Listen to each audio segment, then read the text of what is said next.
மக்கள் சபையின் உறுப்பினராக தேர்ந்தெடுக்கப்பெற்ற கே.என். நேரு சாந்தா தம்பதியின் மகனான அருண் நேரு எனும் நான் சட்டப்பூர்வமாக நிறுவப்பட்டுள்ள இந்திய அரசமைப்பில் உண்மையான நம்பிக்கையும் பற்றுதலும் கொண்டிருப்பேன் என்றும் இந்திய நாட்டின் இறையாண்மையையும் ஒருமைப்பாட்டையும் நிலைநிறுத்துவேன் என்றும் நான் மேற்கொள்ள இருக்கும் கடமையை நேர்மையுடன் நிறைவேற்றுவேன் என்னும் உளமாற உறுதி கூறுகிறேன். வாழ்க தமிழ், வாழ்க திராவிடம், வளர்க இந்தியா, வாழ்க தளபதி அவர்களின் புகழ். நன்றி, வணக்கம்.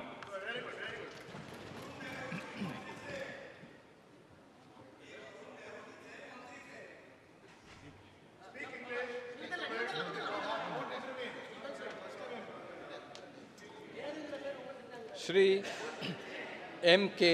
Vishnu Prasad.